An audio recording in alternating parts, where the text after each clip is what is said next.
Esta semana se presentó el resultado del trabajo de un tribunal internacional que se conoce como Tribunal Internacional de Derechos de Naturaleza y pues llegó a conclusiones respecto al proyecto del Tren Maya. Este Tribunal Internacional de los Derechos de la Naturaleza concluyó que el Estado mexicano cometió o comete el crimen de ecocidio y etnocidio al considerar que el Tren Maya ha violado los derechos de la naturaleza y los derechos bioculturales del pueblo maya. Además, declaró que se vulneraron los derechos de la madre tierra, como los derechos a la vida y a existir, a ser respetada y a la regeneración de su biocapacidad y a continuar sus ciclos y procesos vitales sin alteraciones humanas, al agua, a la salud y a estar libre de contaminación y desechos tóxicos. Estos derechos están reconocidos en la Declaración Universal de los Derechos de la Madre Tierra, detalla la sentencia y ordena como medidas de reparación que se realice una auditoría independiente, inter y transdisciplinaria en colaboración con las comunidades afectadas para evaluar los impactos de la obra del Tren Maya. Este tribunal está exigiendo la reparación y la restauración de los ecosistemas afectados por las construcciones y también está lanzando la petición, el planteamiento de suspender las obras del Tren Maya y pues solicita reformas incluso de carácter constitucional a nivel federal, por supuesto, porque es constitución federal la que están planteando para reconocer a la naturaleza como sujeto de derechos y a los pueblos indígenas como sujetos de derecho público. También se enfatiza la necesidad de desmilitarizar los territorios indígenas y garantizar la seguridad de los defensores de la naturaleza. Este tribunal hizo la entrega pública de su sentencia, de su veredicto del caso por medio de una conferencia en línea que ocurrió este miércoles fue. Y pues escuchamos y vimos con atención precisamente lo que planteaban en esta sentencia. Estuvo Rusel Peba Ocampo, miembro de la Asamblea de Defensores Maya, que denunció que se llevó a cabo una falsa consulta y que se violentaron las leyes porque no se presentó un manifiesto de impacto ambiental desde el inicio a las comunidades indígenas de la zona. También se pronunció en contra de la construcción y denunció sus impactos, entre otros de los que se manifestaron precisamente al presentar esta sentencia, esto que pues se concluyó este Tribunal Internacional de los Derechos de la Naturaleza. Hemos contactado a una de sus integrantes, hemos contactado a una de las personas que forman parte de este Tribunal Internacional y le aprecio mucho que esté aquí a María Estela Suampa, que es investigadora superior del Consejo Nacional de Investigaciones Científicas de Argentina. Ella forma parte del Tribunal Internacional de Derechos de la Naturaleza y forma parte de quienes revisaron, analizaron y juzgaron de esta manera una obra con estas dimensiones como es el Tren Maya. Le agradezco a María Estela que esté aquí y bienvenida al programa. Buenos días desde México, saludos. Buenos días, Carmen, desde Argentina. Me gustaría mucho, María Estela, que nos contaras de la naturaleza de este tribunal, para empezar a hablar de qué tipo de organización es, qué tipo de sentencia es esta, qué significa, qué representa el propio tribunal, y ahora me cuentas de la sentencia. Sí, en primer lugar, este es un tribunal ético, ¿no?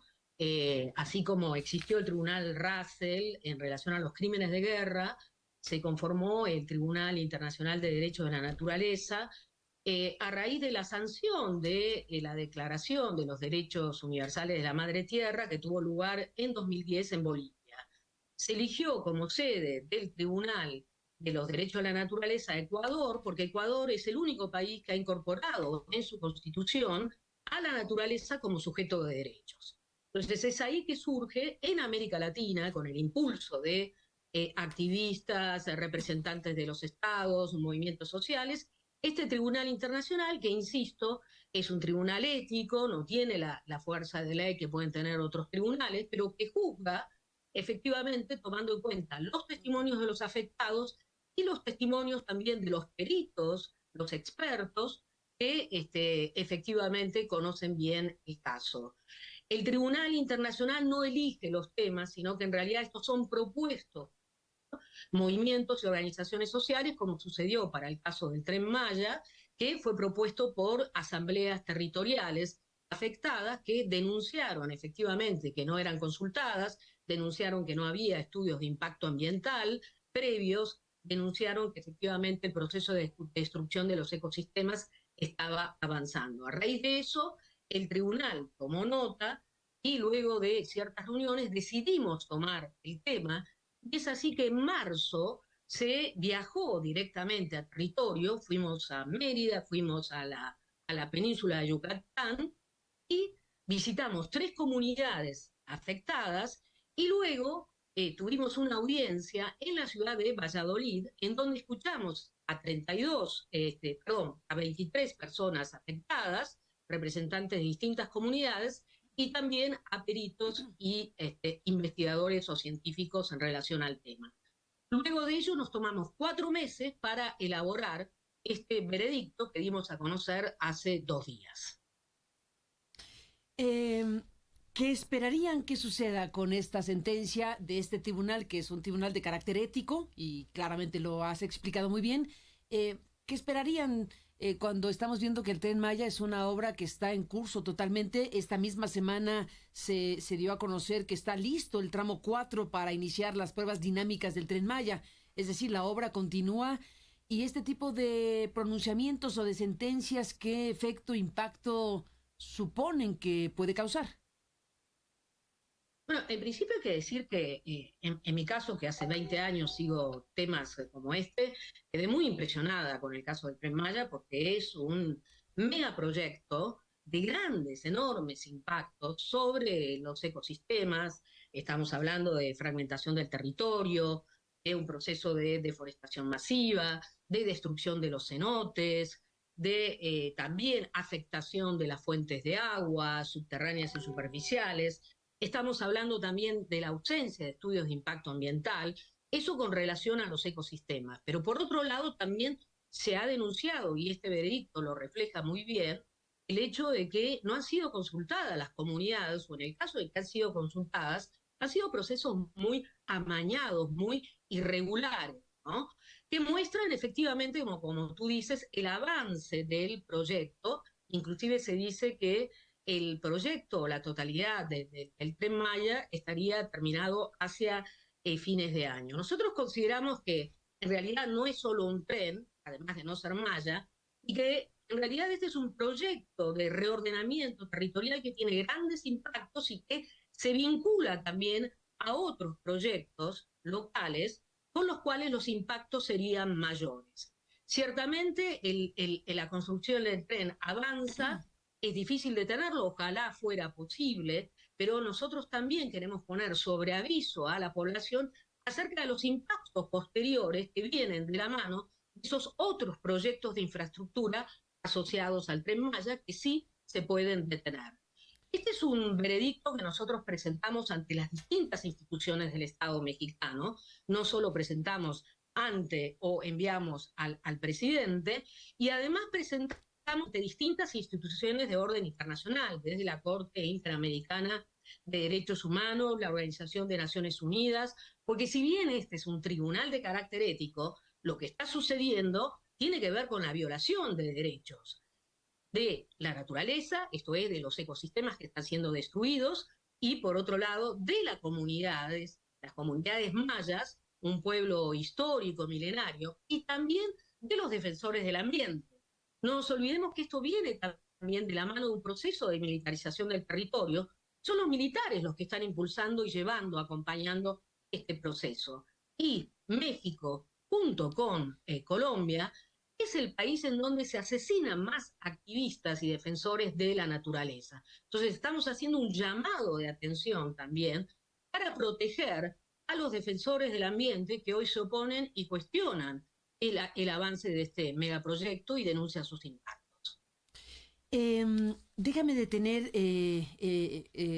Maristela Swampa, en lo que serían los contrastes del tema, porque desde luego un proyecto de esta naturaleza, como cualquier cosa en la vida, puede verse desde diferentes perspectivas y se tiene que debatir con la mayor amplitud posible.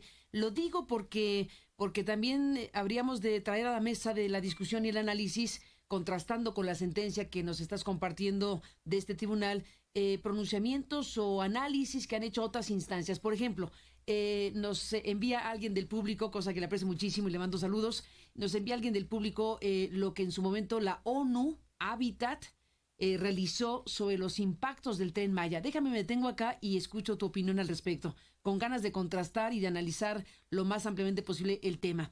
Este informe se presentó al arranque del asunto por ahí del 2020 y ahí el ONU Habitat explicó que mediante un sistema de evaluación en términos espaciales, socioeconómicos y medioambientales, estimaba o estimo en aquella fecha el alcance de la estrategia de desarrollo integral sobre las condiciones sociales, económicas y ambientales de la región sureste. Y déjame compartir contigo y el público. ONU Habitat decía, ha generado contaba que había generado una base de datos con un total de 30 indicadores para 268 municipios de Campeche, Chiapas, Tabasco, Yucatán y Quintana Roo, lo que permite conocer la situación previa a la construcción del tren y calcular su impacto en los años siguientes. Vuelvo a decirte, para ubicar de nuevo el tema, esto se publicó en el 2020, era qué proyecciones hacía ONU Habitat precisamente de los impactos que traería el Tren Maya. Y entonces, si nos detenemos aquí, Maristela, ONU Habitat estimaba que gracias al Tren Maya, del 2020 al 2030, crearía 715,000 nuevos empleos en los 16 municipios con una estación de tren. En el análisis se tuvo en cuenta el trazado propuesto inicialmente, 150,000 empleos en la economía rural asociada al tren y 80,000 más con los trabajos de construcción de los 5 primeros tramos en 2020. Eso era en aquel momento lo que calculaba. Y decía también, ONU Habitat, la probabilidad de integrarse en el mercado laboral es un indicador de inclusión productiva y social. En el caso de la población originaria, la llegada del Tren Maya favorecerá su empleo en trabajos directa e indirectamente asociados al ferrocarril. En total, se registrará un incremento del 38% con respecto a la población originaria ocupada en 2015. Y decía también, en aquel momento, ONU Habitat, si no existiera el tren, el impacto económico local, valor total de la producción y de la transformación de los bienes que se da en la región crecería 0.84, 1.5 billones de pesos. Con el tren, el crecimiento será de 1.59. Es decir, estaba calculando ONU Habitat que esa región del país pasaría del 0.84 calculado a un 1.59, casi el doble. Dice también, y regresa contigo en esta reflexión, según ONU Habitat, para 2030 las personas en situación de pobreza habrán descendido un 15% gracias al impacto económico del Tren Maya en la región sureste y que la población pasará o pasaría de los 12.1 millones actuales a 17.3 millones de personas. De ellas, 6.1 millones estarán en situación de pobreza. Y si no existiera el tren, esa es la lógica de ONU Habitat en esta presentación, Maristela. Si no existiera el tren, si el tren Maya, esa cifra ascendería a 7.2 millones. Bueno, eso es lo que se plantea desde la perspectiva de los beneficios que el tren traería de esta manera. ¿Qué me dices una vez que estamos contrastando una sentencia como la de ustedes y planteamientos como los que en su momento hizo ONU Habitat? ¿Qué me dices?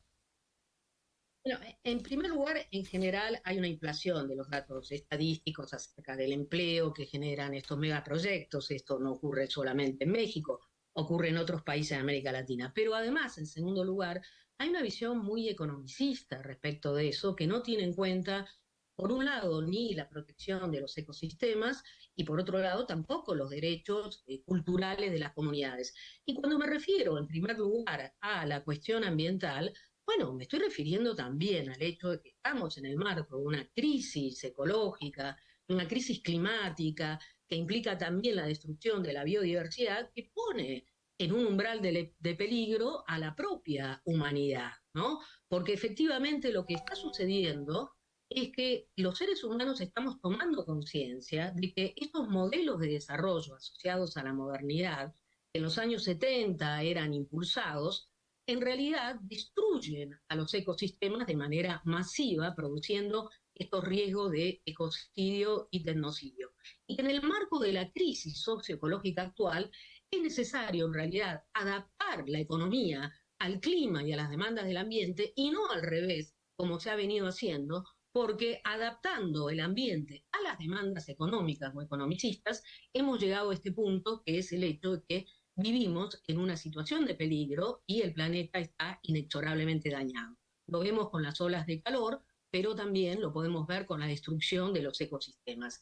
En realidad, cuando planteamos que lo del Tren Maya es central para tener en cuenta esta crisis ecológica, es porque todo lo que tiene que ver con el cambio climático se liga con esos modelos de desarrollo que podemos ver en términos territoriales, ¿no? Ilustrados, por ejemplo, con el Tren Maya. Implica, insisto, deforestación, que implica interrupción de corredores biológicos, con la destrucción de la flora y la fauna, que implica destrucción de los cenotes. Por ejemplo, los cenotes son un patrimonio cultural y biológico de los mexicanos.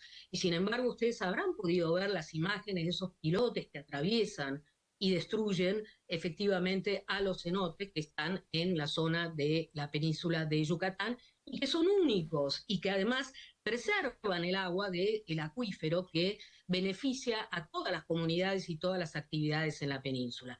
Es decir, que en realidad a lo que estamos yendo es a cuestionar precisamente un modelo de desarrollo que es insostenible hoy en día. Quizás en los años 70, que es un poco, creo yo, la imagen más nacional desarrollista que tiene el presidente López Obrador, se podría corresponder. Pero hoy, al calor de la crisis socioecológica, tenemos que pensar en nuevos modelos, en modelos además que creen empleos limpios y no empleos sucios en base a la destrucción del ambiente o de una forma cultural.